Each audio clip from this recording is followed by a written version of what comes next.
اللهم إني أسألك علما نافعا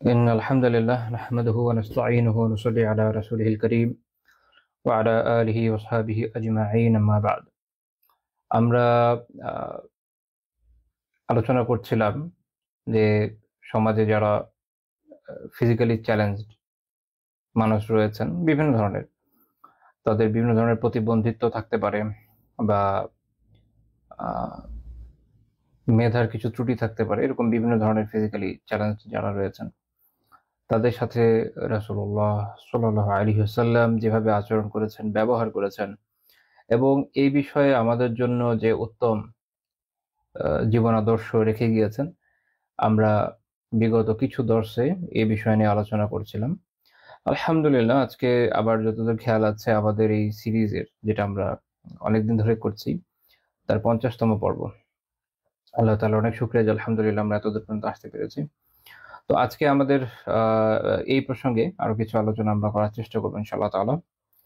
আহ, বিগত দিন আমরা যে বিষয়ে সর্বশেষ আলোচনা করেছিলাম সেটা ছিল যে এই ধরনের ব্যক্তিরা যারা, তাদের প্রতি তো আল্লাহ তাআলা বেশ কিছু বিষয় রুখসাত দিয়েছেন। যেমন আপনাদের হয়তো খেয়াল আছে, আমি আলোচনা করেছিলাম যে জিহাদের ক্ষেত্রে যখন জিহাদ ফরজ হয়ে যায়, কারণ একটা তো হচ্ছে ফরজে কিফায়া থাকে, কিন্তু কখনো কখনো ফরজে আইনও হয়, ওই রকম ক্ষেত্রেও তাদের যে ছাড়ের বিষয়টা আছে, তখন এই ছাড় যদি কেউ গ্রহণ না করে, সে ওই আজিমতের উপর আমল করতে চায়, যে এরপরও সে আসলে আল্লাহর রাস্তায় যেতে চায়, আহ সেক্ষেত্রে রাসূলুল্লাহ সাল্লাল্লাহু আলাইহি ওয়াসাল্লাম তাদেরকে সেখানে কিভাবে ফ্যাসিলিটেট করেছেন, তাদেরকে উত্তম সুবিধার ব্যবস্থা করেছেন এবং যাওয়ার সুযোগ করে দিয়েছেন, সে বিষয়ে আমরা কিছু আলোচনা গতদিন করেছি।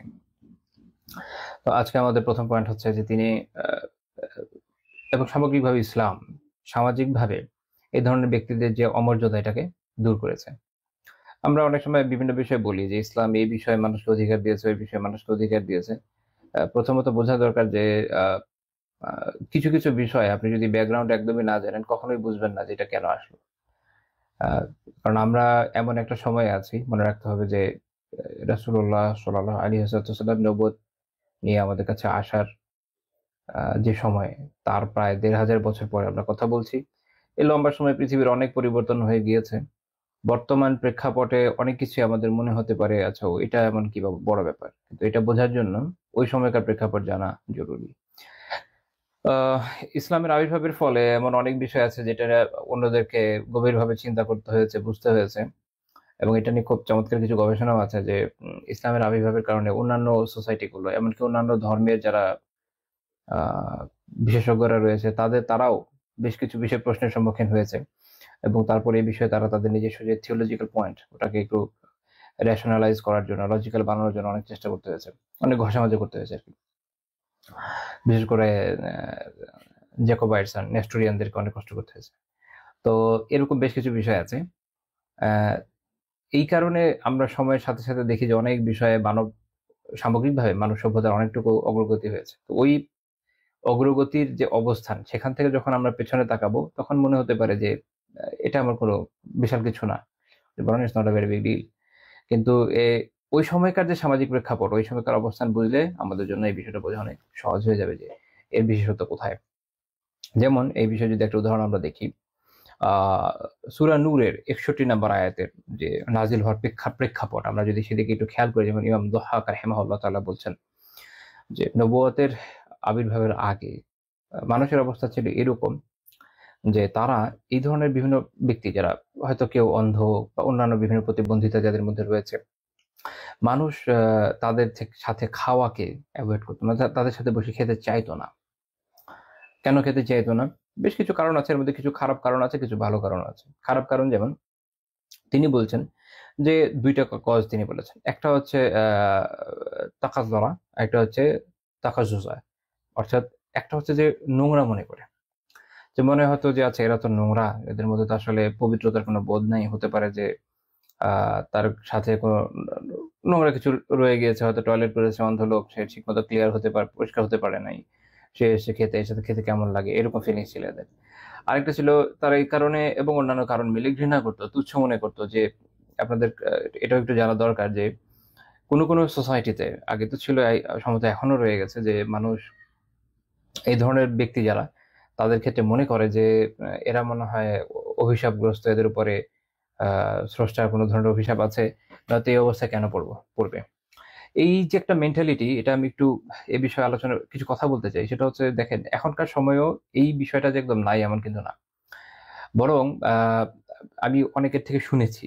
আমার নিজের ফার্স্ট হ্যান্ড এক্সপিরিয়েন্স নাই, কিন্তু আমাকে যারা বলেছেন তারা এটার বলতে পারেন যে তাদের ফার্স্ট হ্যান্ড এক্সপিরিয়েন্স আছে, তারা হয়তো তাদের আত্মীয় স্বজন থেকে বা কাছের লোকদের থেকে এই ধরনের বিষয় শুনেছেন বা কষ্ট পেয়েছেন, তো বা তারা একজন থেকে শুনেছেন, এইভাবে আর কি। আমি এটাই জন্য বললাম যে সরাসরি আমাকে তো আলহামদুলিল্লাহ কেউ বলে নাই, কিন্তু আমি ওনাদের থেকে শুনেছি যারা হয়তো ভুক্তভোগী বা ভুক্তভোগী থেকে শুনে অনেকে আমাকে প্রশ্ন করেছেন, আমি তাদের উত্তর দিতে গিয়ে এই বিষয়ে জানতে পেরেছি যে গ্রামাঞ্চলে বা অন্যান্য জায়গায় মানুষ এখন এরকম মনে করে যে কারো যদি সন্তান বিকলাঙ্গ হয় বা তাদের বিশেষ করে যদি স্পেশাল চাইল্ড হয়, এই ধরনের সমস্যাগুলোর ক্ষেত্রে তারা মনে করে এরা হয়তো আল্লাহ তাআলার অভিশাপ পেয়েছে কোনো পাপের কারণে। এটা আসলে কে যে আসলে কিসের জন্য কিসের উপর দিয়ে যায়, এটা তো আল্লাহ তাআলা ছাড়া কেউ জানে না, এবং আমরা জানি যে একের পাপের বোঝা তো আসলে আরেকজন বহন করবে না। তো এই এটা যেটা হয়, মানুষ যখন এইভাবে জন্মগ্রহণ করে, এক তো হচ্ছে যে এটা আল্লাহ তাআলা আমাদের যে সিস্টেমটা ক্রিয়েট করে দিয়েছেন, ওইভাবে দুনিয়া চলছে। তো এর ভেতরে হতে পারে যে মায়ের গর্ভে থাকা অবস্থায় পুষ্টিহীনতা, বিভিন্ন ধরনের ইমব্যালেন্সের কারণে এরকম হতে পারে, বা তাদের জেনেটিক্যাল কিছু সমস্যার কারণে হতে পারে। এটা হচ্ছে মানে একটা ন্যাচারাল ফেনোমেনা। তো এখানে এটা হওয়া জরুরি না যে এটা কারো আসলে আল্লাহ তাআলার অভিশাপই হতে হবে, এরকম কিছু না। তবে সকল ক্ষেত্রে এটা আসলে একটা পরীক্ষা। মানুষের, আমি এই সিরিজের এই টপিকটা যখন আমরা আলোচনা করছি, তার শুরুর দিকে আমি বলেছিলাম যে আল্লাহ তাআলা বান্দাকে বিভিন্নভাবে পরীক্ষা নেন। কাউকে অর্থ দিয়ে পরীক্ষা নেন, কারো অর্থ না দিয়ে পরীক্ষা নেন, কাউকে সুস্থতা দিয়ে পরীক্ষা নেন। কারণ দেখবেন যে সুস্থ থাকায় অনেক মানুষ অনেক ধরনের গুনাহে লিপ্ত হয়। এই লোকগুলো অসুস্থ থাকলে হয়তো এগুলো থেকে বেঁচে যেত। তো তার সুস্থতা তার পরীক্ষা। আবার অনেকের অসুস্থতা তার পরীক্ষা। অসুস্থ হওয়ায় সে হয়তো নাশুকর হচ্ছে। এ ধরনের বিভিন্ন মুসিবতের মধ্যে সে পড়ে যাচ্ছে। তো মানুষের জীবনের প্রত্যেকটা বিষয় পরীক্ষা। কেউ যদি মনে করে আমি তো অনেক টাকা পয়সার মধ্যে আছি, অনেক পাওয়ার নিয়ে আছি, খুব আরাম-আয়েশে আছি, আমার কোনো পরীক্ষা নেই, এটা সে ভুল করছে। সে অনেক বড় পরীক্ষায় আছে। সে এই পরীক্ষাটাই তার। অর্থাৎ এই যে অনেক টাকা পয়সা থাকা, ক্ষমতা থাকা, দাপট থাকা, এটি তার বড় পরীক্ষা। তো আল্লাহ তাআলা একেকজনকে একেক রকম পরীক্ষা নেন। আলা কুল্লি হাল, সর্ব অবস্থায় আসলে পরীক্ষাই চলে। এটা মনে রাখতে হবে। কারণ দুনিয়া একটা পরীক্ষার ক্ষেত্র, আমরা জানি। আ তো এই ধরনের ক্ষেত্রে যেটা হয় যে obviously এটা একটা পরীক্ষা। তো সেখানে সে বাবা-মা আলহামদুলিল্লাহ হয়তো আল্লাহ তাআলার সন্তুষ্টির জন্য সবর করছেন। আল্লাহ তাআলার কাছে দোয়া করছেন, সন্তানের কল্যাণ চাচ্ছেন। তো এই যে আল্লাহ তাআলা তাদের একটা পরীক্ষা নিচ্ছেন, তারা যে সবর করছেন, আলহামদুলিল্লাহ এটাই, যদি সবর করতে পারেন, পারফেক্টলি করতে পারেন, এটাই বড় প্রমাণ যে এটা তাদের একটা পরীক্ষা, এবং অবশ্যই এর উসিলাতে আল্লাহ তাআলা তাদেরকে অনেক সওয়াব দিবেন। আমরা দোয়া করি আল্লাহ তাআলা কাউকে এমন সন্তান না দেক, বাট এরকম তো হয়ে যায়, মানুষ পরীক্ষায় পড়ে যায়, আমরা জানি। তো সেক্ষেত্রে আশেপাশের মানুষের করণীয় কি? তাদের সাথে উত্তম ব্যবহার করা, তাদের সাথে সুসম্পর্ক রাখা। আমরা এর আগের যে আলোচনা, এগুলোতে দেখেছি যে কিভাবে রাসূলুল্লাহ সাল্লাল্লাহু আলাইহি ওয়াসাল্লাম এই ধরনের ব্যক্তিদের সাথে অত্যন্ত সুসম্পর্ক রাখতেন। তো ইসলাম আমাদেরকে যে শিক্ষাটা দিচ্ছে, আমরা মানুষকে উল্টাটাই করতে দেখি, ব্যতিক্রমটাই করতে দেখি, এটা হচ্ছে দুঃখজনক। দেখা যাচ্ছে যে এই ধরনের কটু কথা বলছে, ফলে যে বাবা-মা এমনিতেই পরীক্ষার উপর দিয়ে যাচ্ছে, তাদের মন ভেঙে যায়। তো এটা তো অনেক বড় একটা গুনাহ, অনেক বড় একটা পাপ। অবশ্যই যদি আল্লাহ তাআলা এর জন্য ওই ব্যক্তিকে ধরেন, তখন তো তার বিষয়টা খুবই কষ্টকর হয়ে যাবে। হতে পারে যে আল্লাহ তাআলা তাকে ওই সেম পরীক্ষায় ফেললেন। এজন্য আমাদের এই বিষয়ে পরহেজ করা উচিত, সতর্ক থাকা উচিত। তো আমি বলছিলাম যে দেখেন এখনকার সময়ে এসেও এই ধরনের চিন্তাধারা যদি মানুষের মধ্যে থাকে, তাহলে আপনি আজ থেকে ১,৫০০ বছর আগের কথা চিন্তা করেন। তখন মানুষ কি ভাবতো? কোনো সোসাইটিতে এই ধরনের বাচ্চাদেরকে মনে করা হতো যে এরা হয়তো কাস্ট। কোনো জায়গায় এদেরকে বিভিন্ন দেবালয়ে উৎসর্গ করার রীতি ছিল, বা দিয়ে দেওয়ার রীতি ছিল, এরকম বেশ কিছু হতো অপকর্ম। তো ইসলাম এই বিষয়কে নাকচ করে দিল। তো ওইখানে যে মক্কার এবং মদিনার ওই সময়কার যে আরব সমাজ, সেখানে মানুষ যেরকম মনে করছে, যে নোংরা মনে করছে, ঘৃণ্য মনে করছে, এই জন্য ওর হাতে বসছে না। আবার কেউ আরেক ধরনের চিন্তা করেছে, এটা পজিটিভ, যে তাদের সাথে যদি আমি খেতে বসি, ইমাম আবু হাক রাহিমাহুল্লাহ বর্ণনা করছেন যে হতে পারে যে এরা তো একজন অন্ধ ব্যক্তি খেতে বসেছে, তার তো আসলে খাবারের পরিমিত বোধটা নাই। মানে আমরা তো দেখে একটা আন্দাজ করি যে আমি এতটুকু খাবো, এতটুকু খাবো না। তার তো এটা বোঝার উপায় নেই। তো সে হয়তো আহ অনেক কম খেয়ে ফেললো, ওনারা বেশি খেয়ে ফেললো, এই ভয়ে অনেকে সুচিন্তা থেকেও, যাদের আলহামদুলিল্লাহ বিবেকটা ছিল, হয়তো তাদের সাথে বসতে রাজি হচ্ছিলেন না। তো আল্লাহ তাআলা সূরা নূরের ৬১ নম্বর আয়াত নাযিল করে বলেন যে লাইসা আলাল আ'মা হারাজ, যে অন্ধ তার জন্য এতে কোনো দোষ নেই। ওয়ালা আলাল আরাজি হারাজ, যে পঙ্গু তারও এতে কোনো দোষ নেই। ওয়ালা আলাল মারিদি হারাজ, আর যে কোনো রোগগ্রস্ত রোগাক্রান্ত তারও এ বিষয়ে কোনো দোষ নেই। কিসে? ولا على أنفسكم أن تأكلوا من بيوتكم أو بيوت آبائكم أو بيوت أمهاتكم أو بيوت أخواتكم, যে তোমরা তোমাদের নিজেদেরও এতে কোনো দোষ নেই যে তোমরা নিজেদের ঘরে, তোমাদের পিতাদের ঘরে, তোমাদের মায়েদের ঘরে, তোমাদের ভাইদের সাথে, তাদের সাথে খাবে। অর্থাৎ মোট কথা হচ্ছে যে প্রত্যেকে যদি প্রত্যেকের সাথে ভাবে খায়, আত্মীয় স্বজনের সাথে খায়, বাবা মা ভাই বোন, কোনো সমস্যা নেই। আল্লাহ তাআলা একদিক দিয়ে বুঝিয়ে দিচ্ছেন যে যারা খাচ্ছে, এটা কিন্তু দুই দিকের ব্যাখ্যা। যে একটা হচ্ছে যে এই যে যারা এভাবে খাচ্ছে এটা কোনো সমস্যা নাই, তো যে অন্ধ তারও সমস্যা নাই, যেহেতু পঙ্গু তারও সমস্যা নাই, যে রোগগ্রস্ত তারও সমস্যা নাই, বরং এদেরকে তোমরা ঘৃণা করো না, এদেরকে তোমরা অবজ্ঞা করো না, এদের থেকে এড়িয়ে যেও না, এদের সাথে খাও, কোনো সমস্যা নেই, বরং এটা এদের জন্য ভালো। এদের মানসিকভাবে তারা একটা তাসাল্লি পাবে যে আমাকে তো একঘরে করে দেওয়া হয়নি। আবার উল্টা দিক থেকে এতেও কোনো টেনশনের কিছু নাই যে তাদের সাথে খেলে তাদের হক নষ্ট হয়ে যাবে, এরকম না, তোমরা তোমাদের মতো খাও, হক আদায় করে খাও। তো দুই দিকের বিষয় আসলে এই আয়াত থেকে আলোচনা আসছে। আলহামদুলিল্লাহ, এভাবে ইসলাম ওই সময়ে এসে একটা যে সামাজিকভাবে তাদের যে একটা অমর্যাদাটা ছিল এটা কিন্তু দূর করে দিচ্ছে, আলহামদুলিল্লাহ। আচ্ছা, দ্বিতীয় বিষয় হচ্ছে, তো এই ধরনের ব্যক্তিকে খুব বড় বড় পদে কি কেউ নিয়োগ দিবে? আমরা দেখি যে রাসূলুল্লাহ সাল্লাল্লাহু আলাইহি ওয়াসাল্লাম এক্ষেত্রে উত্তম আদর্শ আমাদের জন্য স্থাপন করে গেলেন। সেই সময় তিনি এই ধরনের ব্যক্তিদেরকে অনেক গুরুত্বপূর্ণ পদে নিয়োজিত করেছেন। যেমন উহুদ যুদ্ধের সময় ইবনে উম্মি মাকতুম, আব্দুল্লাহ ইবনে উম্মি মাকতুম রাদিয়াল্লাহু তাআলা আনহুকে তিনি মদিনার দায়িত্ব নিয়োজিত করলেন। আপনি বলতে পারেন যে তার স্থলাভিষিক্ত করে গিয়েছেন। ইমাম ইবনে হিশাম রাহিমাহুল্লাহ তাআলা বলছেন যে ওয়াস্তা'মালা ইবনে উম্মি মাকতুম আলা সলাতি বিন নাস। সিরাত ইবনে হিশাম, ইমাম ইবনে হিশাম রাহিমাহুল্লাহ বলছেন যে উহুদ যুদ্ধের সময় রাসূলুল্লাহ সাল্লাল্লাহু আলাইহি ওয়াসাল্লাম ইবনে উম্মি মাকতুম রাদিয়াল্লাহু তাআলা আনহুকে মদিনাতে মানুষকে সালাত আদায়ের যে দায়িত্ব, অর্থাৎ সালাতের যে ইমামতি, এটা তো ওই সময় আল্লাহ রাসূল নিজে করতেন, এবং তারপরে তার মৃত্যুর পরে যারা খলিফা হয়েছেন তারা করতেন। যুগ যুগ ধরে এটাই প্রথা ছিল। যাই হোক, তো এখন তো শাসকরা, আল্লাহ মাফ করেন, নামাজ ধারে কাছেও যাচ্ছে না, দুঃখজনক। এটা তাদের ডিউটি ছিল যে শাসক নিজে নামাজ পড়াবে কেন্দ্রীয় মসজিদ, এবং তার প্রতিনিধিরা অন্যান্য জায়গায় নামাজ পড়াবে। তো তার জায়গায় এখন আমরা তো যারা সাধারণ শুধু ইলম অর্জন করছেন এই ধরনের ব্যক্তিদেরকে নিয়োজিত করছি। অবশ্যই শাসকেরও ইলম থাকা লাগবে, ইলম না থাকলে তার পারবে না। তো ইবনে উম্মি মাকতুম রাদিয়াল্লাহু তাআলা আনহুকে আল্লাহ রাসূল এই দায়িত্ব দিয়ে গেলেন, এবং উনি একজন অন্ধ ছিলেন। আমরা পিছনে আলোচনা করেছি। আনাস রাদিয়াল্লাহু তাআলা আনহু বর্ণনা করেছেন যে আন্না নবিয়্য সাল্লাল্লাহু আলাইহি ওয়াসাল্লাম ইসতাখলাফা ইবনে উম্মি মাকতুম আলাল মাদিনাতি মাররাতাইন। রাসূলুল্লাহ সাল্লাল্লাহু আলাইহি ওয়াসাল্লাম ইবনে উম্মি মাকতুম রাদিয়াল্লাহু তাআলা আনহুকে মদিনাতে তার প্রতিনিধি নিযুক্ত করেছেন দুইবার। একবার কিন্তু না, দুইবার। ইমাম আবু দাউদ রাহিমাহুল্লাহ তার সুনানে এটা বর্ণনা করেছেন 2931 নম্বর হাদিস। শেখ আলবানী রাহিমাহুল্লাহ তাআলা এর সনদকে সহিহ বলেছেন। তো আমরা দেখছি যে এই ধরনের একজন ব্যক্তিকে আল্লাহ রাসূল কি করছেন, এই ইমামতির দায়িত্বে নিয়োজিত করছেন। অনেকে আবার এখান থেকে মনে করেন যে প্রতিনিধি নিযুক্ত করেছেন মানে শাসন প্রতিনিধি কিনা, না, শাসন প্রতিনিধি না, শাসন কাজের প্রতিনিধি হিসেবে নিযুক্ত করেন নাই। আল্লাহ রাসূল সাধারণত দুইজন প্রতিনিধি নিযুক্ত করতেন। একজনকে, যদি এরকম ক্ষেত্র হতো, একজনকে সলাতের, একজনের শাসনের, আবার কখনো কখনো একজনকে দুই দায়িত্ব দিয়েছেন। কিন্তু আব্দুল্লাহ বিন উম্মি মাকতুম রাদিয়াল্লাহু তাআলা আনহুকে যখন দায়িত্ব দিয়েছেন, শাসনের দায়িত্ব দেন নাই, সলাতের দায়িত্ব দিয়েছেন, যেটা ইবনে হিশামের বর্ণনা থেকে আমরা দেখলাম। ইমাম খাত্তাবী রাহিমাহুল্লাহ তাআলা মাআলিমুস সুনান এটার ব্যাখ্যা করতে গিয়ে চমৎকার কিছু কথা বলেছেন যে কেন একজন অন্ধ ব্যক্তিকে দেন না। এর কারণ আছে।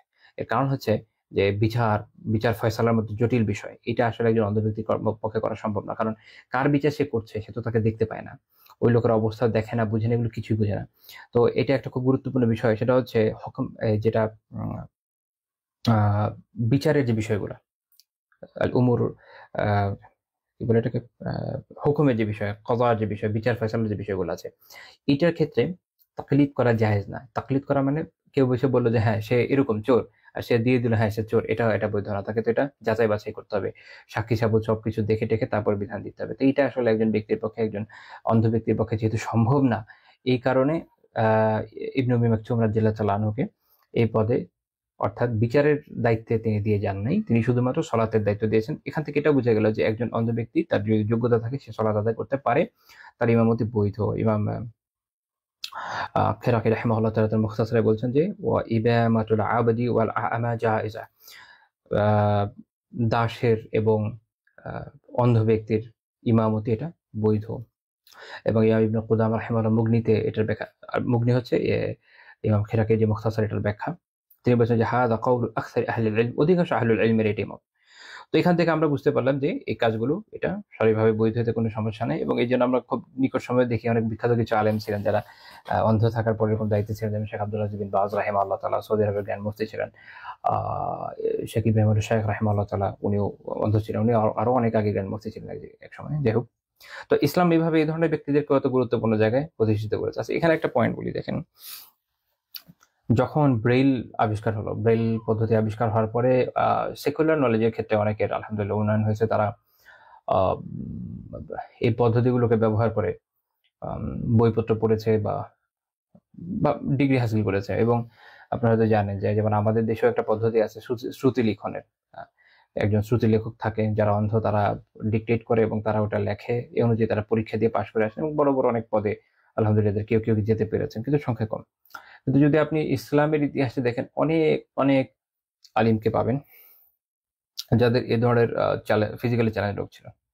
যেমন এবং খুব ইন্টারেস্টিংলি এদের প্রত্যেকের নামের পরে এরকম কিছু তকমা একটা লকবের মতো আছে, যেমন আমা, অন্ধ, আর তারপর হচ্ছে আরাজ, আমাস, এরকম পঙ্গু, খঞ্জ, এরকম বিভিন্ন বিভিন্ন বিভিন্ন বিভিন্ন আলাদা আলাদা লকব তাদের সাথে যুক্ত হয়েছে, কারণ এটা তাদের পরিচিতি জ্ঞাপক ছিল। এটা এমনি তাদের গিবত করার জন্য না, পরিচিতি জ্ঞাপক যে অমুক অমুক অমুক, এরকম আর কি। একই নামের কয়েকজন থাকলে ডিফারেন্সিয়েট করার জন্য এই ধরনের কিছু শব্দ আগে ব্যবহার করা হতো। যাই হোক, তো মোদ্দা কথা হচ্ছে যে আপনি ইসলামী ইতিহাসে এরকম প্রচুর ইমামকে পাবেন আলহামদুলিল্লাহ, যারা এই পর্যায়ে ইলম অর্জন করেছেন, এই পর্যায়ে গিয়েছেন অনেক আগে থেকে, মানে ব্রেইলের অনেক আগে থেকে। এবং তারা শ্রুতি লেখনের তাদের শ্রুতি লেখকের যে খুব জরুরত পড়েছে এরকম না, তারা দেখা গেছে যে তারা যেটা শুনছেন আলহামদুলিল্লাহ ওটা যে হিফজ করছেন, এটা ইলমের জন্য তাদের জন্য যথেষ্ট ছিল, এবং এই ধরনের ব্যক্তিদেরকে বড় বড় জায়গায় বসানো হয়েছে। তো সেইটা আমরা দেখছি আল্লাহ রাসূলের যুগ থেকে শুরু হয়েছে, এবং আল্লাহ রাসূল এটার প্রতিকৃত ছিলেন সাল্লাল্লাহু আলাইহি ওয়াসাল্লাম। তিনি প্রথম এটা করে দেখিয়েছেন যে একজন অন্ধ ব্যক্তিকেও এরকম ইমামতির মতো গুরুতর দায়িত্ব দেওয়া যায়, যেটা পরবর্তী যুগের যদি আমরা এখনকার সময় চিন্তা করি যে সেকুলার সমাজ ব্যবস্থায় এই ধরনের ব্যক্তিদেরকে একটা বড় পদে আসীন করা, সেইটা অনেক পরে এসে সম্ভব হয়েছে। সেটাও খুব যে একদম ব্যাপক এরকম না, খুব যে ব্যাপক এরকম না। কিন্তু ইসলামী যে কি বলবো এটাকে, আমাদের যে সিলসিলা, জ্ঞানের যে সিলসিলা, এইখানে এরকম ব্যক্তি আলহামদুলিল্লাহ একজন দুইজন না, অনেক বেশি। যাদের ইসলামী নলেজের সাথে পরিচয় আছে তারা খুব ভালো মতো জানেন যে ধরনের ব্যক্তি একজন দুইজন অনেক বেশি। তো এটা খুব গুরুত্বপূর্ণ বিষয় যে কিভাবে ইসলাম এই ধরনের ব্যক্তিদেরকেও সমাজ থেকে আলাদা করে নাই, বা এরকম করে নাই যে আচ্ছা তাহলে তুমি কিভাবে পড়বা বা তুমি কি করবে, তুমি বসে থাকো বা যাও গিয়ে ভিক্ষা করো, এরকম না। শুরু থেকেই এই চেষ্টা ছিল যে ধরনের ব্যক্তিরাও যেন দিনের সাথে যুক্ত থাকে। এই জন্য আমরা এর আগে দেখেছিলাম সূরা আবাসা থেকে আলোচনা করেছিলাম যে এটা আল্লাহ তাআলা পছন্দ করেন নাই যে এই ধরনের ব্যক্তিকে কোনো কারণে এড়িয়ে যাওয়া হবে তা না, বরং বা পরের জন্য রেখে দেওয়া হবে তাও না, যে শিখতে এসে তাকে শেখানোর চেষ্টা করতে হবে। এটা ইসলাম আমাদেরকে শিখিয়েছে। এই জন্য আলহামদুলিল্লাহ এই পর্যন্ত আমরা আসতে পেরেছি। আচ্ছা, এখান থেকে আমাদের বোঝা দরকার যে ধরনের ব্যক্তি যারা আছে তাদেরকে অপদস্থ করার সুযোগ আসলে নেই, বরং চেষ্টা করতে হবে তাদেরকেও কতটুকু ইউটিলাইজ করা যায়। সবাই হয়তো সবকিছু পারবে না, কিন্তু কতটুকু করা যায় এটা হচ্ছে দেখার বিষয়। আল্লাহু আকবার। তো আচ্ছা, এরপরে পয়েন্ট হচ্ছে এমনকি রমাদানে আব্দুল্লাহ বিন উম্মি মাকতুম রাদিয়াল্লাহু আনহুকে আল্লাহ রাসূল দ্বিতীয় আযানের দায়িত্ব দিয়েছিলেন, এবং উনি বিলাল রাদিয়াল্লাহু আনহু ছাড়া উনিও আযান দিতেন মদিনাতে। সহিহ বুখারী হাদিস 617 নম্বর হাদিস। রাসূলুল্লাহ সাল্লাল্লাহু আলাইহি ওয়াসাল্লাম বলেছেন যে ইন্না বিলালা ইউআযযিনু বিল-লাইল। বিলাল রাদিয়াল্লাহু তাআলা আনহুর ক্ষেত্রে তিনি বলেছেন যে উনি যেটা করেন যে উনি মাঝে মাঝে এরকম রাতে আযান দিয়ে ফেলেন। ফাকুলু ওয়াশরাবু হাত্তা ইউনাদিয়া ইবনু উম্মি মাকতুম। আল্লাহ রাসূল বলছেন যে ইবনু উম্মি মাকতুম আযান দেওয়া পর্যন্ত তোমরা খাও পান করো। এটা আমি ব্যাখ্যা করবো একটু পরে ইনশাআল্লাহ। সুম্মা ক্বালা ওয়া কানা রাজুলা আ'মা। তো যিনি রাবী, যিনি বর্ণনাকারী, তিনি বলছেন যে ইবনু উম্মি মাকতুম রাদিয়াল্লাহু আনহু ছিলেন অন্ধ ব্যক্তি। লা ইউনাদি হাত্তা ইউকালা লাহ। যতক্ষণ তাকে এটা না বলা হচ্ছে যে আসবাহাতা আসবাহাতা, সকাল হয়েছে, ততক্ষণ তিনি আযান দিতেন না। তো এখানে একটু বোঝা দরকার আছে, সেটা হচ্ছে এই যে আযান, এর প্রথম আযান অর্থাৎ বিলাল রাদিয়াল্লাহু আনহু যে আযান দিচ্ছেন, এটা কিন্তু ইয়ের আযান না, মানে ফজর হয়ে গেছে ওই আযান না, ওইটা ইবনে উম্মি মাকতুম রাদিয়াল্লাহু আনহু দিচ্ছেন, এবং এরপরে খাওয়ার কোনো সুযোগ ছিল না। বেসিক্যালি বিলাল রাদিয়াল্লাহু আনহুর যে আযান, এটা হচ্ছে তাহাজ্জুদের ওয়াক্তের আযান, অর্থাৎ ফজর হওয়ার আগে দেয়। যারা হারামাইনে গিয়েছেন মক্কাতে অবভিয়াসলি এটা শুনে থাকবেন যে ফজরের যে আযান, তার আই থিঙ্ক যে আধা ঘন্টা আগে একটা আযান তারা দেন। তো এটা হচ্ছে ওই আযান। তো এইটা শুধুমাত্র কোন সময় জায়েজ, অন্য কোনো ওয়াক্তের ক্ষেত্রে জায়েজ না। মাসালা হচ্ছে ওয়ালা ইউজজিউ আল আযানু ক্বাবলা আল ওয়াক্তি। ইমাম মারদাবি রাহিমাহুল্লাহ আর রাউদুল মুরবিতে বলছেন, দুঃখিত, ইমাম বুহুতি রাহিমাহুল্লাহ আর রাউদুল মুরবিতে বলছেন যে ওয়াক্তের আগে আযান দেওয়াটা বৈধ না। কারণ হচ্ছে আযানের যে বিধান এটা আসছে কোথায়? ওয়াক্ত শুরু হওয়ার পরে দেওয়ার জন্য। ব্যতিক্রম হচ্ছে ইল্লা লিফাজরিন, ফজর ব্যতীত। তখন হচ্ছে এই হাদিসটা দলিল যে সেটা হচ্ছে বা'দা নিসফিল লাইল, আধা রাতের পরে যদি এটা করা হয়, দেওয়া হয়, তো এটা এই হাদিস অনুযায়ী বৈধ বলা হয়। ইমাম ইবনে কুদামা রাহিমাহুল্লাহ মুগনিতে আলোচনা করেছেন যে ফজর ব্যতীত আন্নাল আযান ক্বাবলা আল ওয়াক্তি ফি গায়রিল ফাজরি লা ইউজজিউ, ফজর ছাড়া অন্যান্য ওয়াক্তের আগে আযান দেওয়া এটা বৈধ না।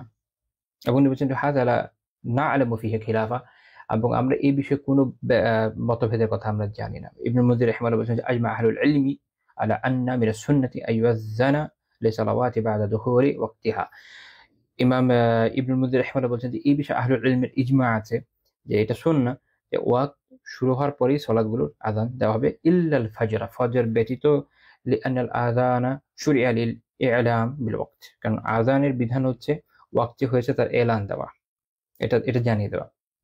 ফলে ইউশরাউ ক্বাবলা আল ওয়াক্ত, এটা ওয়াক্তের আগে এটার শরঈ কোনো বিধান নেই, এটা শরিয়া এর আগে দায়িত্বটা দেয় নাই।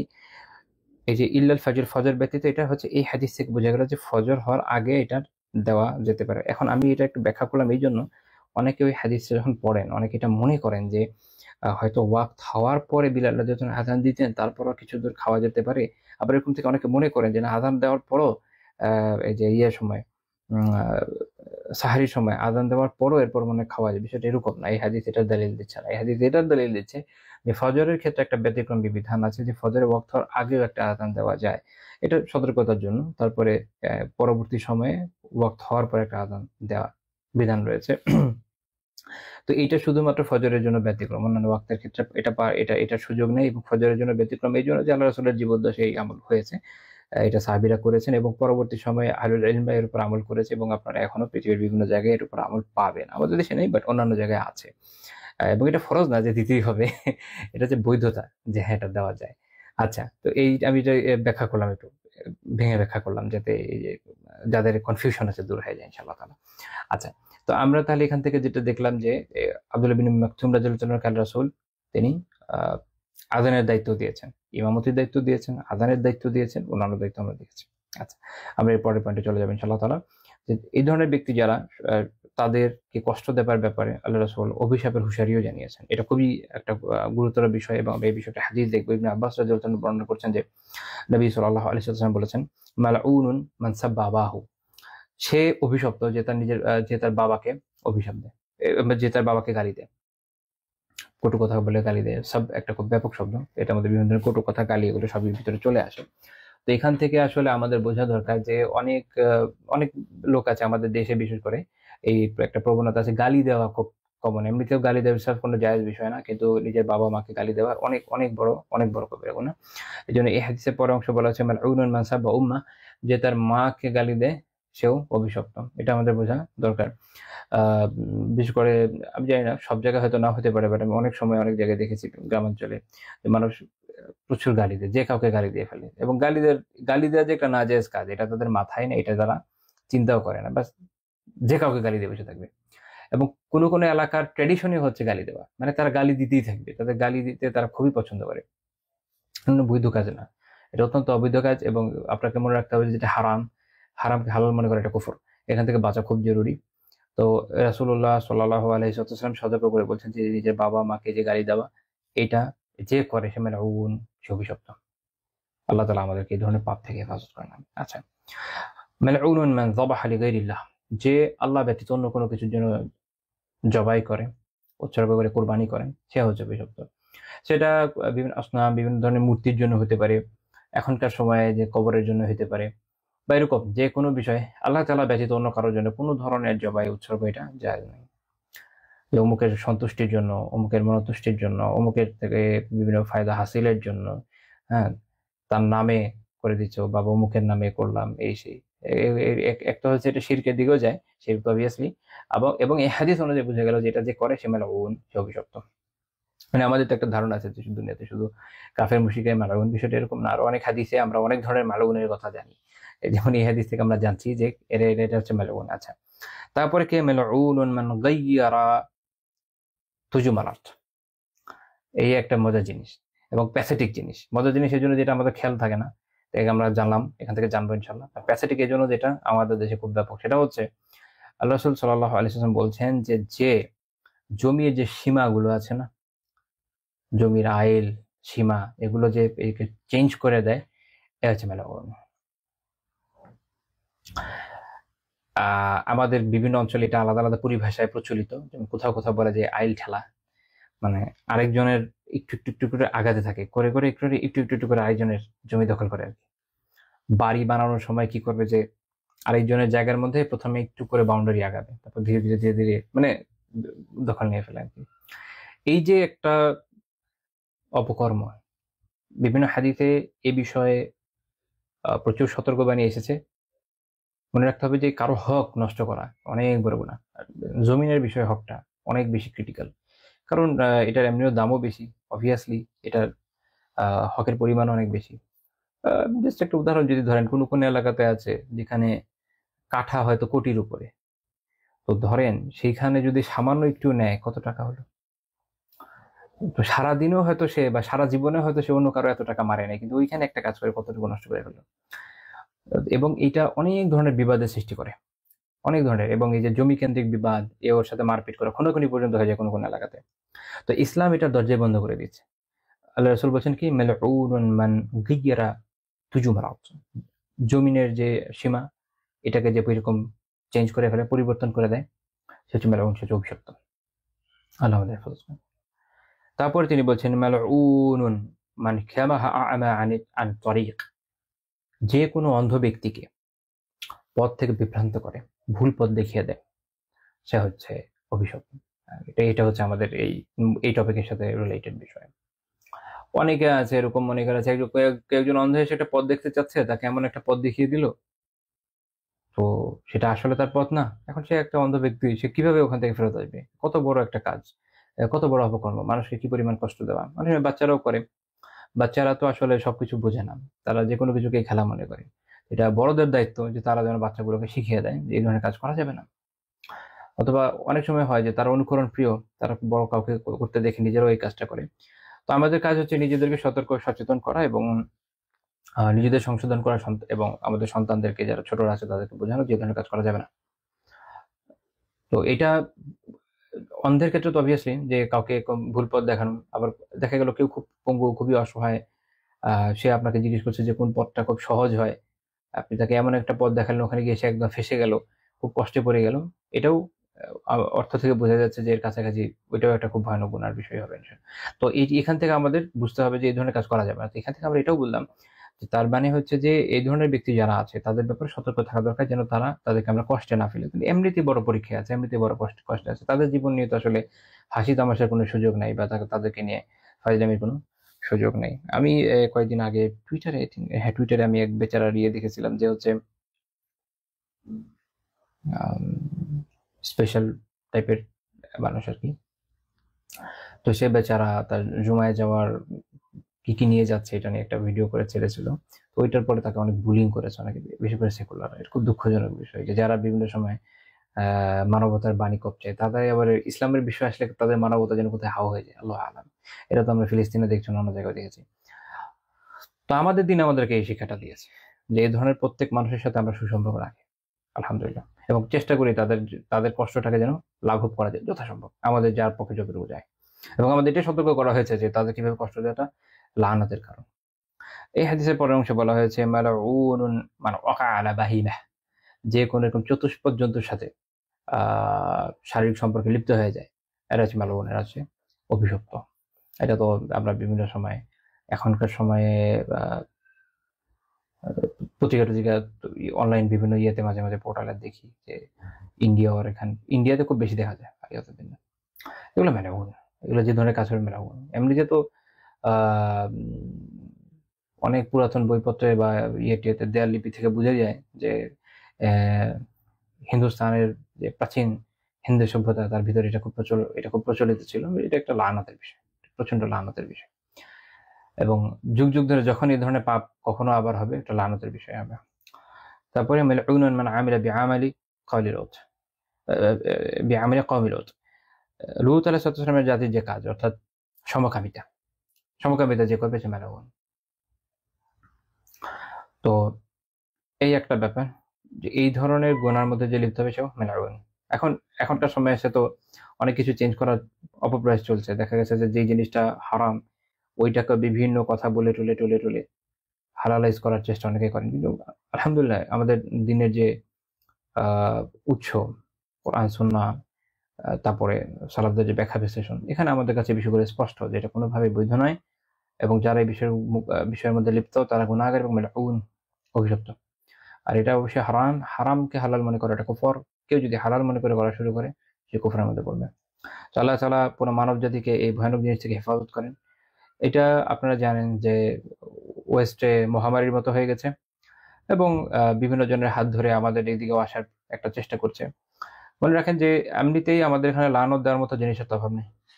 মাপে কম দেওয়া, চুরিচামারি করা, ঘুষ খাওয়া, বিভিন্ন জনের অধিকার নষ্ট করা, আল্লাহ তাআলার জমিনে আল্লাহ তাআলার আইন বাদ দিয়ে দেওয়া, মানে আমরা অলরেডি 16 কলা তো পূর্ণ করেই ফেলেছি। এখন আরো কিছু যদি বাড়তে শুরু করে তাহলে আর কিছু অবশিষ্ট থাকবে না। তারপরে হচ্ছে আমাদের যে সন্তান, তাদের ভবিষ্যৎটাও আমাদেরকে বোঝা এবং সেটাকে সংরক্ষণ করার জন্য সর্বাত্মক চেষ্টা করা খুব জরুরি। এটা আমাদের দায়িত্ব যে আমরা যেন অন্তত তাদের জন্য একটা ভালো ভবিষ্যতের একটা ব্যবস্থা করে যেতে পারি। তাকদীর তো আল্লাহ তাআলার হাতে, আমাদের যে দায়িত্ব সেটা তো আমাদেরকে করে যেতে হবে। তো তার মধ্যে এটাও রয়েছে আমরা যেন সর্বাত্মকভাবে চেষ্টা করি যে আমাদের দেশে যেন এই ধরনের বিষয় মোটেও বিস্তৃতি লাভ করতে না পারে। যদিও অনেকে বলে থাকেন যে এটা একটা নীরব মহামারীর আকার ধারণ করেছে, এবং বেশ কিছু ডেটা থেকে এটা বোঝা যায়। বিশেষ করে ডেটিং অ্যাপগুলোর বিভিন্ন ডেটা থেকে আমি একটা লেখা পড়েছিলাম, যেখানে বোঝা গিয়েছে যে সংখ্যা কম না, খুব বেশি, খুব একটা কম না, ভালোই সংখ্যায় গিয়ে পৌঁছে গেছে আলিয়াউযুবিল্লাহ। তো আল্লাহ তাআলা তৌফিক দেন যেন এগুলোকে কমিয়ে আনা সম্ভব হয়। এটা একটা সামাজিক আন্দোলনের পর্যায়ে নিয়ে যেতে হবে যে অশ্লীলতা, যে খারাপ বিষয় আমাদের সমাজে এখন ছড়িয়ে যাচ্ছে, এটাকে আমাদেরকে এখনই রুখে দেওয়ার সর্বাত্মক প্রয়াস নিতে হবে। এখনো যে খুব কম আছে তা না, শুধু এটা না, অন্যান্য অশ্লীলতাও প্রচুর পরিমাণে ছড়িয়ে গেছে, আপনারা জানেন। বিভিন্ন ধরনের, সবকিছু তো নাম নেওয়ার প্রয়োজন নেই। তো যে পরিমাণ ছড়িয়ে গেছে বিভিন্ন অ্যাপ আর অন্যান্য বিষয়ের মাধ্যমে, এখনো যদি আমরা এটাকে প্রতিহত করার জন্য সর্বাত্মক চেষ্টা করতে পারি, আল্লাহ তাআলা যদি আমাদের সহায়তা করেন, তো ইনশাআল্লাহ তাআলা কিছু হলেও তো কমাতে আমরা সক্ষম হব। মনে রাখবেন যে মুসলিমদের, আমাদের বিশেষ করে আমাদের এই অঞ্চলের প্রেক্ষাপটে যদি বলি, আমাদের তো রাষ্ট্র তো ইসলাম অনেক আগেই চলে গেছে, রাষ্ট্র ক্ষমতার মধ্যে এটা নাই মুঘল আমলের পর থেকে। তারপরে বাকি ছিল সামাজিক ক্ষেত্রে আমাদের একটা প্রভাব ছিল, ইভেন ব্রিটিশ আমলেও ছিল। আপনারা জানেন ব্রিটিশ আমলে আমাদের বিভিন্ন অঞ্চলে আলহামদুলিল্লাহ মুসলিমরা নিজস্ব আলাদা কোর্ট স্থাপন করেও একসময় বিচার করেছে, এবং ব্রিটিশরা সব জায়গাতে এটাতে ঝামেলা করে না, অনেক জায়গায় মানে চলতে দিয়েছে, চলুক, যতক্ষণ তাদের সাথে কোনো সব ক্ল্যাশ না হয়েছে। কিন্তু সেটাও আমরা স্বাধীন পাকিস্তানে এসে হারিয়ে ফেলেছি। তারপরে ওটা কমতে কমতে কমতে কমতে শেষ পর্যায়ে এখন আমাদের হচ্ছে পরিবার, মানে এখন আমাদের হাতে আছে পরিবারে আমাদের দিন কিছুটা হলে আলহামদুলিল্লাহ টিকে আছে। এখন আমাদের দেয়ালে পিঠ ঠেকে গেছে। এইখান থেকে যদি আমরা উল্টো দিকে পুশ করা শুরু না করি, কয়েকদিন পর দেয়াল ভেঙে যাবে, আমরা কই চলে যাবো আল্লাহ ছাড়া কেউ জানে না। তো আল্লাহ তাআলা আমাদের তৌফিক দান করেন বিষয়টা বুঝার এবং এই বিষয়ে সতর্ক হওয়ার এখন থেকে। আমি এই হাদিস ইমাম আহমদ রাহিমাহুল্লাহ তাআলা তার মুসনাদে উল্লেখ করেছেন। মুসনাদ আহমদের 1875 নম্বর হাদিস। আল্লামা শুআইব আরনাউদ রাহিমাহুল্লাহ তাআলা সনদকে হাসান বলেছেন। আচ্ছা, তারপরে পয়েন্টে আমরা যাব, সেটা হচ্ছে আমাদের এটা জানতে হবে, সেটা হলো দুর্বল যারা, এদের ওসিলাতে আল্লাহ তাআলা আমাদের সাহায্য করে থাকেন, যারা দুর্বল। এবং এটা একটা ব্যাপক কথা। এটার মধ্যে যারা প্রতিবন্ধী তারা অবশ্যই, আরো অন্যান্য ধরনের দুর্বল, যারা ফুকারা মাসাকিন আছে, যারা ফকির মিসকিনরা রয়েছে, যারা শারীরিকভাবে দুর্বলরা রয়েছে, মানে অনেকে আছে না, আমরা হয়তো প্রতিবন্ধী না, বাট তারা শারীরিকভাবে দুর্বল, তারা রোগগ্রস্ত, অর্থাৎ যত ধরনের দুর্বল লোক আছে আল্লাহ তাআলা এদের ওসিলাতে বাকি সবাইকে বিভিন্ন ধরনের সাহায্য করে থাকেন। এটা আমরা হাদিস থেকে জানি। সহিহ বুখারী 2896 নম্বর হাদিস, মুসলিম বিন সাদ রাহিমাহুল্লাহ তাআলা বর্ণনা করেছেন যে সাদ রাদিয়াল্লাহু তাআলা আনহু, তিনি বর্ণনা হচ্ছে এরকম যে আন্না লাহু ফাদলা আলা মান দুনাহ। এটা সাদাতের জন্য ধারণা ছিল যে যারা মুল্লা আলী রাহিমাহুল্লাহ ব্যাখ্যা অনুযায়ী যারা ফকির মিসকিন, যারা দুর্বল, তাদের তুলনায় তিনি তাদের মনে করতেন যে তার থেকে আমাকে বেশি ফজিলত দেওয়া হয়েছে, বেশি অনুগ্রহ করা হয়েছে। কারণ এক তো হচ্ছে আলহামদুলিল্লাহ তিনি শারীরিকভাবে সুস্থ স্বাভাবিক ছিলেন, শক্তিশালী ছিলেন। আল্লাহ আল্লাহ তাআলা তাকে অনেক রিজিকও দিয়েছেন। তো শারীরিক দিক থেকে অন্যদের থেকে তিনি নিজেকে বেশি অনুগ্রহপ্রাপ্ত মনে করছিলেন।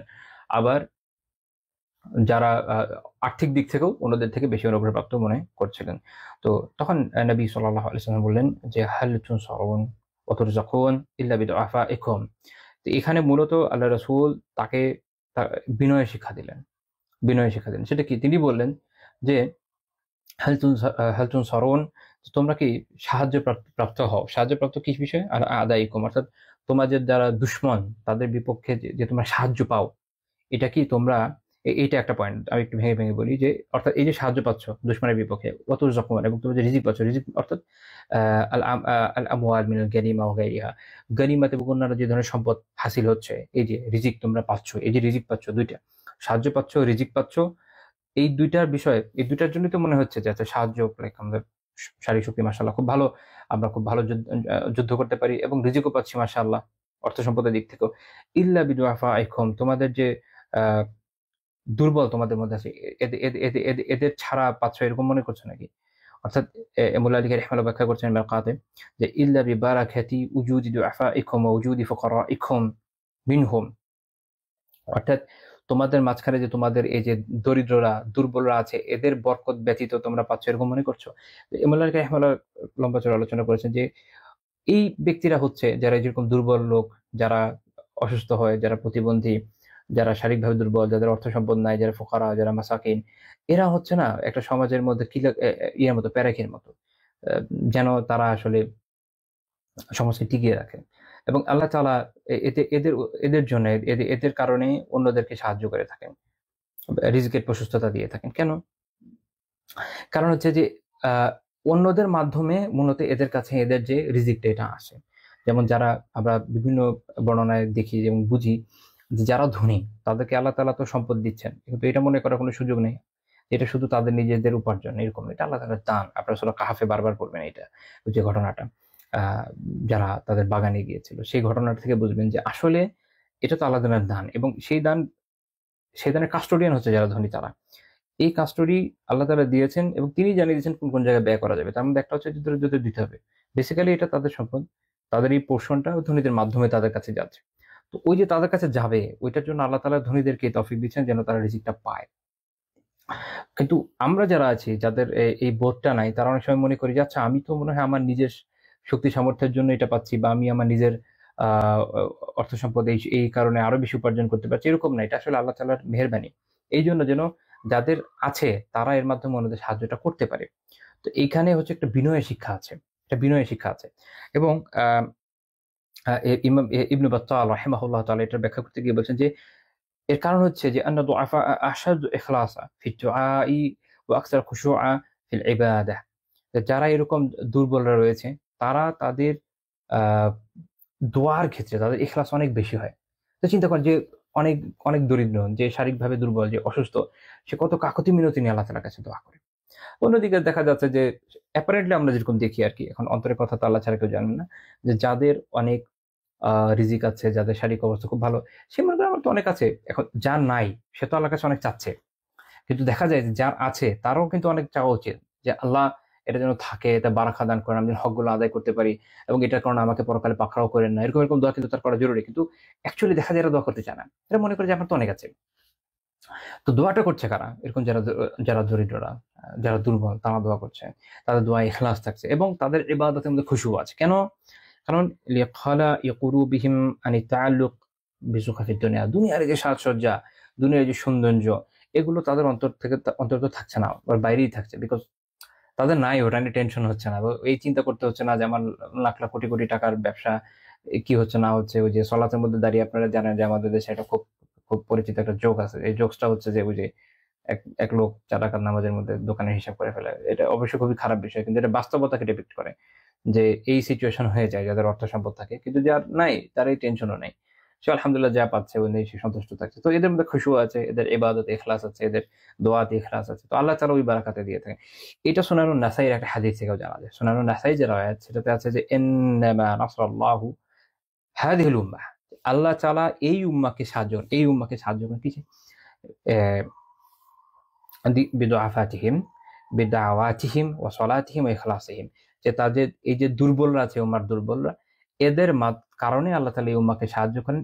তাদের এই যে দুর্বলরা, তাদের যে দোয়া, সে দোয়ার জন্য, তাদের যে সলাত তার জন্য, তাদের যে ইখলাস তার জন্য। ইমাম ইবনে বাত্তাহ রাহিমাহুল্লাহ তাআলা যে ব্যাখ্যা করেছেন, এই হাদিস থেকে এই ব্যাখ্যাটাই বের হয়ে আসে। তো তাহলে আমরা দেখলাম যে আসলে একটা সমাজ টিকে থাকার একটা বড় কারণ হচ্ছে যে সেই সমাজের দুর্বলদের সাথে কি ব্যবহার করা হয়। খুব ভালো করে বুঝেন, সেই সমাজের দুর্বলদের সাথে কি ব্যবহার করা হয়। সবলরা তো তার অধিকার এমনি পেয়ে যায়, সে তো গায়ের জোরে নিয়ে নেবে। বাট আপনার সমাজ আসলে কতটুকু উন্নত হয়েছে এটা বোঝার উপায় হচ্ছে তার দুর্বলদের সাথে কি ব্যবহার করা হচ্ছে।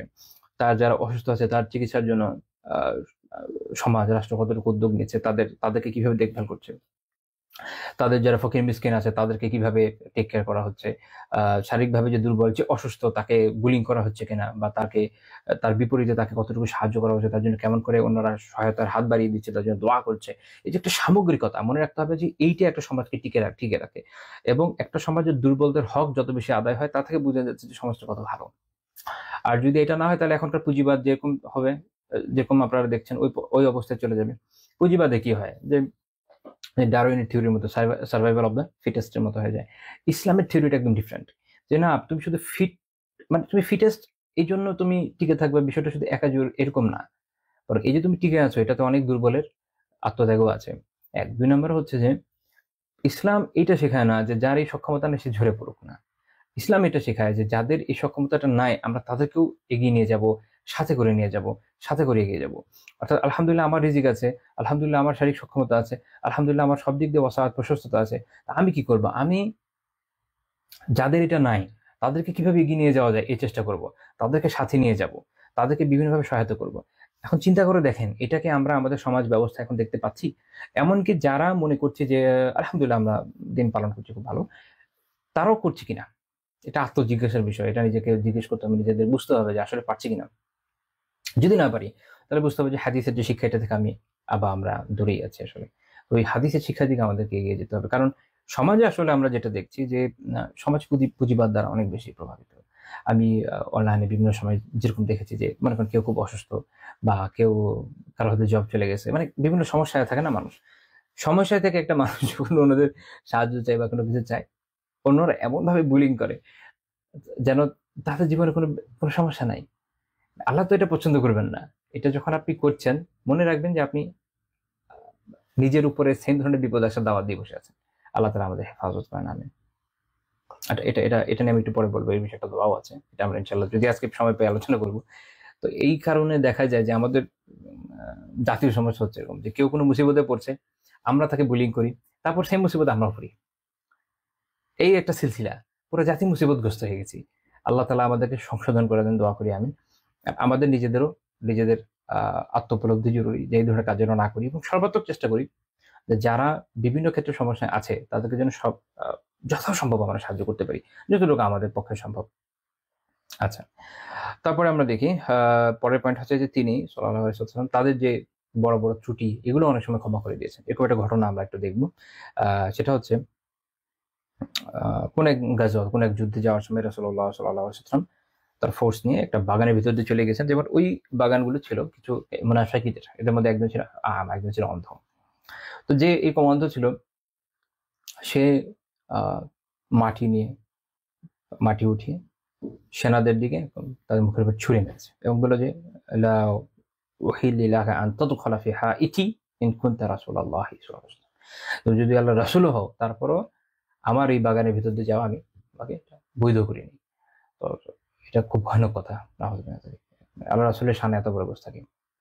এবং তার চেয়েও জটিল বিষয় হচ্ছে যে কোনটা হালাল কোনটা হারাম এটা আল্লাহ তাআলা এবং রাসূল সাল্লাল্লাহু আলাইহি ওয়াসাল্লাম আমাদেরকে জানান, আমরা নিজেরা নির্ধারণ করি না। এখানে হচ্ছে তার পদ্ধতিগত ত্রুটি। সে মনে করেছে যে আচ্ছা সে না করলেই মনে হয় এটা অবৈধ থাকবে, না, এটা বৈধ কি বৈধ এটা আল্লাহ তাআলা রাসূল জানাবে, আল্লাহ তাআলা জানাবেন অথবা তার রাসূল জানাবেন। এটা তার ডিসাইড করার বিষয় না। রাসূলুল্লাহ সাল্লাল্লাহু আলাইহি ওয়াসাল্লাম যেহেতু ওখান থেকে সৈন্য নিয়ে যাচ্ছেন তেমন এটাই বৈধ, শেষ কথা। তো যাই হোক, তো এতে অন্যরা ক্ষুব্ধ হয়ে গেলেন, তারা চাচ্ছেন তাকে মেরে ফেলতে, কিন্তু এই লোকটি ছিল অন্ধ। আল্লাহ রাসূল এই মুনাফিকের অন্ধত্বের দিকে তাকে কি বলেন, লা তাকতুলুহু ফাহাদা আমাল কলব আমাল বাসার, যে তাকে হত্যা করে না। সে একে তো হলো আত্মিকভাবে অন্ধ, কারণ সে মুনাফিক, এবং সে শারীরিকভাবে অন্ধ, দুইটা অন্ধত্ব তার ভিতরে চলে আসছে। তাহলে রাসূল তাকে ছেড়ে দিয়েছে। এতে বোঝা যাচ্ছে যে যাদের এই ধরনের সমস্যা থাকে তাদের অনেক বড় বড় ত্রুটিও আসলে মাফ করা উচিত, কেননা তারা আসলে সবকিছু বুঝে না, সবকিছু দেখেও না, এবং অন্যর কথার উপর নির্ভর করে। যেমন সে হয়তো ইসলাম সম্পর্কে জানার ক্ষেত্রে সঠিকভাবে বিষয়টাকে উপলব্ধি করতে পারছিল না। একটা বড় কারণ হতে পারে যে যাদের উপর যুগ যুগ ধরে সে নির্ভর করে এসেছে সেসব ব্যক্তিরা একসেপ্ট করছিল না, কারণ মুনাফিকদের যে গ্রুপটা ছিল এরা সবগুলো একসাথে থাকতো। তো বাকিরা যেহেতু তাকে এদের এরকম লোকদেরকে বুঝাচ্ছিল যে না, এটা আসলে সঠিক না, ইসলাম আসলে সঠিক না, আমরা নিজেদের আত্মরক্ষার জন্য এবং নিজেদের মানিজ্য বাঁচানোর জন্য ইসলামের ভিতরে আসি, তো তুমি এভাবে থাকো, এটা তারা বোঝাচ্ছিল। অন্যদিকে আহ এদের ওই সক্ষমতা তো আর নাই যে যাচাই করবে, কারণ যাদের উপর নির্ভর করছে তারাই তাদেরকে ভুল পথ দেখাচ্ছে। তো এই জন্য রাসূলুল্লাহ সাল্লাল্লাহু আলাইহি ওয়াসাল্লাম এই লোকের ক্ষেত্রে দয়া পরবশ হলেন, তার উপরে তাকে তার ব্যাপারে কোনো ধরনের নির্দেশনা জারি করলেন না, তাকে ছেড়ে দিতে বললেন। এই বর্ণনাটি ইবনে ইসহাক রাহিমাহুল্লাহ উল্লেখ করেছেন, ইবনে হিশাম রাহিমাহুল্লাহ তাদের সিরাত, নিজেদের সিরাতগুলোতে উল্লেখ করেছেন, ইমাম ওয়াকিদি তার মাগাজিতে উল্লেখ করেছেন, ইবনুল কাইয়িম রাহিমাহুল্লাহ তাআলা জাদুল মাআদে উল্লেখ করেছেন। যাই হোক, তো এখান থেকে আমরা এটা বুঝলাম যে এই ধরনের ব্যক্তি যারা থাকে তাদের ত্রুটিগুলো যথাসম্ভব ক্ষমা করার শিক্ষাটা আমাদের গ্রহণ করতে হবে। পরবর্তী পয়েন্ট হচ্ছে রাসূলুল্লাহ সাল্লাল্লাহু আলাইহি ওয়াসাল্লাম তাদের দেখে শিক্ষা গ্রহণ করতে বলেছেন। এটা একটা গুরুত্বপূর্ণ বিষয় যে আমরা বিপদগ্রস্ত লোকদের দেখে, যারা সাহিবু বালা, যারা বিপদগ্রস্ত ব্যক্তি, তাদেরকে দেখে আমরা কি করি, আমাদের মুসলিমদের শিক্ষাটা কি, আমরা এই বিষয় থেকে শিক্ষা গ্রহণ করি যে আল্লাহ তাআলা এই ধরনের বিপদ থেকে, মুসিবত থেকে আমাকে আপনাকে আলহামদুলিল্লাহ বাঁচিয়েছেন, এই জন্য আমরা শিক্ষা গ্রহণ করি, আল্লাহ তাআলা শুকরিয়া আদায় করি। যারা বিপদগ্রস্ত হয়েছে তাদের প্রতি করুণা বোধ করি, যারা শারীরিকভাবে বা এই ধরনের ক্ষেত্রগুলোতে বিপদগ্রস্ত হয়েছে তাদের জন্য দোয়া করি, আর যারা গুনাহ বা এই ধরনের ক্ষেত্রগুলো দ্বারা বিপদগ্রস্ত হয়েছে তাদের থেকে পানাহ চাই এবং দোয়া করি আল্লাহ তাআলা তাদেরকে হেদায়েত দান করেন। অর্থাৎ আমাদের জীবনটা এরকম যে আমরা প্রায় সবকিছু থেকে কোনো না কোনো শিক্ষা গ্রহণ করে থাকি। ইমাম তিরমিজি রাহিমাহুল্লাহ তাআলা একটা হাদিস উল্লেখ করেছেন যে রাসূলুল্লাহ সাল্লাল্লাহু আলাইহি ওয়াসাল্লাম বলেছেন, মান রাআ সাহিবা বালা, যে এমন কোন লোককে দেখলো যে হচ্ছে বিপদগ্রস্ত এবং অবশ্যই প্রতিবন্ধিত, এই ধরনের বিপদ তো এগুলো তো বিপদই, বা কেউ অন্য কোনো ধরনের আক্রমণের শিকার হলো, যে কোনো ধরনের বিপদের মধ্যে কেউ পড়লো, তখন সে কি বলবে? ফাকাল, সেজন্য এটা বলে যে আলহামদুলিল্লাহিল্লাযী আফানি মিম্মা ইবতালাকা বিহি ওয়া ফাদ্দালানি আলা কাসীরিন মিম্মান খালাকা তাফদীলা, যে সকল প্রশংসা সে আল্লাহ তাআলার, তুমি যে বিপদে পড়েছো তা থেকে তিনি আমাকে হেফাজত করেছেন, রক্ষা করেছেন, এবং অনেক বান্দা থেকে, তার অনেক সৃষ্টি থেকে আমাকে অনেক বিষয় অধিক অনুগ্রহ করেছেন, মর্যাদা দিয়েছেন। অর্থাৎ আল্লাহ তাআলা আমাকে যে বিপদ থেকে বাঁচিয়েছেন, এটার জন্য আমি আল্লাহ তাআলার শুকরিয়া আদায় করছি। তো রাসূল বলেন যে ইল্লা উফিয়া মিন বালা মিন যালিকাল বালা কাইনা মা কানা মাআশ। অর্থাৎ আল্লাহ রাসূল বলছেন যে এটা যদি সে বলে তাহলে কি হবে, যে যতদিন সে বেঁচে আছে ততদিন সে এই এই এই এই ধরনের যে বিপদ, এটা থেকে সে নিরাপদ থাকবে। মানে যে বিপদটা থেকে সে এই দোয়া করেছে আল্লাহ তাআলার কাছে, এই বিপদ থেকে সে ততদিন নিরাপদ থাকবে যতদিন সে বেঁচে আছে।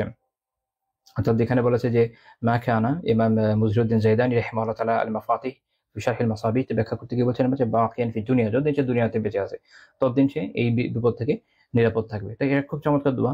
তিরমিজির, সুনানুত তিরমিজির 3431 নম্বর হাদিস, শেখ আলবানী রাহিমাহুল্লাহ তাআলা সনদকে হাসান বলেছেন। নাম্বার তো বলে দিলাম, অনলাইন সার্চ করলে পেয়ে যাবেন। দোয়াটা অবশ্যই মুখস্থ করবেন এবং যে কোনো বিপদগ্রস্ত লোককে দেখলে এই দোয়া করবেন যেন এই বিপদে আপনি না পড়ি, এটা খুবই জরুরি। এবং এটার কিছু আদব আছে। ইমাম আবু জাফর মাহমুদ বিন আলী, অর্থাৎ আবু জাফর মাহমুদ বিন আলী বিন আল হোসাইন বিন আলী বিন আবি তালিব রাহিমাহুল্লাহ তাআলা, যার কুনিয়া ছিল বাকের, তো তিনি এটার একটা আদব বলেছেন। তিনি বলেছেন ইযা রাআ সাহিবা বালাইন ইতাআওয়াযু, যখন কেউ এরকম বিপদগ্রস্ত লোককে দেখবে যে আল্লাহ তাআলার কাছে আশ্রয় প্রার্থনা করবে বিপদ থেকে, ইয়াকুলু যালিকা ফি নাফসি, এই যে আশ্রয় প্রার্থনা করতে, এই দোয়াটা সে পড়বে নিজের মনে মনে। আপনি ঠোঁট নাড়িয়ে পড়ছেন, মনে মনে একদম ভিতরে না, অর্থাৎ ঠোঁট নাড়িয়ে আস্তে আস্তে বলবেন। ওয়ালা ইউসমিউ সাহিবাল বালা, এটা সে এই বিপদগ্রস্ত লোককে এটা সে শুনতে দিবে না, অর্থাৎ এটা সে বিপদগ্রস্ত লোককে শোনাবে না, কারণ এতে তার মানসিক কষ্ট হবে, তো তাকে কষ্ট দেওয়ার সুযোগ নেই। অর্থাৎ এখানেও ইসলাম এইভাবে খেয়াল রেখেছে যে এই দোয়াটা যে আমরা করব, এই দোয়ার মাধ্যমে যেন আরেকজন কষ্ট না পেয়ে যায়, আল্লাহ তাআলার আশ্রয় চাইবো, আবার আরেকজনকে কষ্টেও ফেলবো না। ইমাম নাওয়াবী রাহিমাহুল্লাহ তাআলা বলছেন যে তার কিতাব আল আযকার, উনি এটা আলোচনা করতে গিয়ে বলছেন যে আমাদের উলামা এবং আমাদের যারা আসহাব তারা এটা বলছে যে এটা উচিত হচ্ছে যে এই দোয়াটা নিম্ন স্বরে পড়বে, যাতে নিজে শুনবে কিন্তু ওই যে মুবতালা, যে বিপদগ্রস্ত, তাকে শোনাবে না, যেন সে এটা যেন কষ্ট না পায়। তবে কেউ যদি গুনাহগার এবং এইটা শুনলে তার এখান থেকে তার বের হয়ে আসার একটা সুযোগও তৈরি হয়। এরকম আছে না অনেকে, যে তাকে যদি শোনানো হয় সেটা বুঝবে এবং বুঝে মনে হচ্ছে আমি একটা খারাপ কাজ করছি, বের হয়ে আসি, তখন তাকে বলা, তার সামনে একটু জোরে বলা, এটা বৈধ আছে। বাট যে বুঝেই না তার সামনে জোরে বলে আর আসতে বলে কি, সেটাও একটা বিষয়। যাই হোক, তো এখান থেকে আরেকটা বিষয় আমরা বুঝি যে আসলে গুনাহ কিন্তু একটা বড় মুসিবত। শুধুমাত্র কেউ শারীরিকভাবে অসুস্থ বা এই বিষয়ে আছে, এই বিপদে আছে, এটাই খালি বিপদ না। গুনাহ অনেক বড় মুসিবত। গুনাহ সবচেয়ে বড় মুসিবত, এবং তার চেয়ে গুনার মধ্যে সবচেয়ে বড় মুসিবত হচ্ছে কুফর, শিরক। এজন্য যারা ইসলামে আসছে না, যারা ঈমান আনছে না, তারা অ্যাকচুয়ালি সবচেয়ে বড় প্রতিবন্ধী এবং বিপদগ্রস্ত অবস্থায় আছে। এজন্য আল্লাহ তাআলা সূরা আল হজ্জে কি বলছেন, ফাইন্নাহা লা তা'মাল আবসার ওয়ালাকিন তা'মাল কুলুবুল লাতী ফিস সুদূর, যে চক্ষুগুলো তো আসলে অন্ধ হয় না, বরং অন্ধ হয় হচ্ছে অন্তরের ভিতর, বুকে বক্ষস্থিত, বুকের মধ্যে থাকা তার যে অন্তর, এগুলো হচ্ছে অন্ধ। এবং অন্যান্য আয়াত থেকে আমরা জানি যে আসলে সবচেয়ে বড় বিপদগ্রস্ত, সবচেয়ে বড় এই ধরনের ক্ষতিগ্রস্ত কারা? যাদের মধ্যে ঈমান নাই, যাদের মধ্যে যারা কুফর এবং শিরকে লিপ্ত আছে। তো কাজেই কোথাও কাউকে যেমন যখন দেখবেন যে সে এরকম গুনাহে লিপ্ত, তখন আপনি এই দোয়া পড়ুন। দেখলেন যে কেউ কোনো ধরনের বিদআতে লিপ্ত, বিদআত কবিরা গুনাহ, তখন আপনি এই দোয়া পড়ুন। কাউকে শিরক কুফরে লিপ্ত থাকলে দেখলেন, তখন এই দোয়া পড়ুন। আমরা অনেক সময় যেটা করি যে কাউকে এই ধরনের বিভিন্ন খারাপ বিষয়ের মধ্যে লিপ্ত থাকতে দেখলে অনেক সময় হয়তো শুধু কিছু কটু কথা বলে বা এটা নিয়ে একটু মজা নেই বা এই ধরনের কিছু কাজ করি। এগুলো ইসলাম আমাকে শেখায়নি। আমাকে যেটা শিখিয়েছে সেটা হচ্ছে আগে দোয়া পড়তে হবে যেন আমি নিজে বাকি জীবনে এটা থেকে নিরাপদ থাকি। কটাক্ষ করার সুযোগ কম, শিক্ষা গ্রহণের সুযোগটাই বেশি। শিক্ষা গ্রহণ করতে হবে যে এখান থেকে আমি যেন বেঁচে থাকি। এরপরে হচ্ছে অন্যান্য কি উদ্যোগ নেওয়া যায় সেটা আমরা চেষ্টা করতে পারি, যে তার কাছে দাওয়া করা যায় কিনা, তাকে এটা সঠিকটা বোঝানো যায় কিনা, হকের দিকে আনা যায় কিনা, তাকে বিশুদ্ধ দিনটাকে বোঝানো যায় কিনা, তাকে কল্যাণের দিকে নিয়ে আসা যায় কিনা, এবং ওই যে সমস্যা তার আছে সেটা দূর করা যায় কিনা। আর যারা এমনি শারীরিকভাবে বা অন্যান্য ক্ষেত্রে বিপদগ্রস্ত, তার ক্ষেত্রে সেক্ষেত্রেও তাকে মানসিক সান্ত্বনা দেওয়া বা অন্যান্য যা যা করার করবেন, সবার আগে দোয়া পড়ে নেবেন যেন এই বিপদটা থেকে, এই স্পেসিফিক এই বিপদটা থেকে যেন নিজে নিরাপদ থাকেন। তো আল্লাহ তাআলা আমাদেরকে তৌফিক দান করুন। আমি তো এই আলোচনার মাধ্যমে আমরা মোটামুটি এই বিষয় নিয়ে আমাদের আলোচনা শেষ করলাম, যে যারা ফিজিক্যালি চ্যালেঞ্জ ব্যক্তিত্ব, তাদের সাথে রাসূলুল্লাহ সাল্লাল্লাহু আলাইহি ওয়াসাল্লামের আচরণ কেমন ছিল। তো আজকের এই আলোচনার মাধ্যমে আমরা এই বিষয়ে আলোচনা যেটা আমরা করছিলাম, যে ফিজিক্যালি চ্যালেঞ্জ ব্যক্তি যারা, তাদের সাথে রাসূলুল্লাহ সাল্লাল্লাহু আলাইহি ওয়াসাল্লামের যে আচরণ কেমন ছিল, এটা আমরা এই বিষয়ে আলোচনা শেষ করলাম। আল্লাহ তাআলা যদি তৌফিক দেন, পরবর্তী দিন আমরা অন্যান্য বিভিন্ন ক্ষেত্রে যারা দুর্দশাগ্রস্ত ব্যক্তিত্ব, তাদের সাথে আল্লাহ রাসূলের আচরণ কেমন ছিল, এগুলো আমরা আলোচনা করবো ইনশাআল্লাহ তাআলা। আমি আশা করি যে এখন পর্যন্ত আমরা এই বিষয়টা নিয়ে যে আলোচনা করলাম, সেটা থেকে আপনারা অনেক কিছুই নতুন হয়তো দেখে থাকবেন বা জেনে থাকবেন, শিখে থাকবেন যে এই বিষয়ে ইসলাম আমাদের কি ধরনের দিক নির্দেশনা দিয়েছে, এবং এই ধরনের ব্যক্তিত্বদের সাথে আমাদের আসলে কি ধরনের আচরণ হওয়া উচিত। এবং এইখানে আমাদের একটা বিষয় শেখার রয়েছে, সেটা হলো জীবনের এমন দিক আসলে খুবই কম বা খুবই রেয়ার, যেটার সম্পর্কে ইসলাম আসলে কোনোই নির্দেশনা বা দিক নির্দেশনা দেয়নি, এরকম আসলে খুবই রেয়ার। তো বলতে গেলে সব বিষয়ই আপনি কম বেশি ইসলামের দিক নির্দেশনা পাবেন। তো কাজেই আমাদের একটা কর্তব্য হলো, জীবনে যে কোনো কাজ করি বা যাই করি না কেন, আমরা সবসময় যেটা করব, আগে জানার চেষ্টা করব যে এই বিষয়ে ইসলাম আমাদেরকে কি জানায়, কি বলে, কি শেখায়, এই বিষয়ে ইসলামের নির্দেশনাটা কি, সেটা জানবো, বুঝবো, এবং সেই অনুযায়ী ইনশাআল্লাহ তাআলা আমাদের চেষ্টা করব এই শিক্ষাটা যেন আমরা আজকে অবশ্যই গ্রহণ করি। আল্লাহ তৌফিক দান করেন, আমিন। সুবহানাকাল্লাহুম্মা বিহামদিক, লা ইলাহা ইল্লা আনতা, আস্তাগফিরুকা ওয়া আতুবু ইলাইক।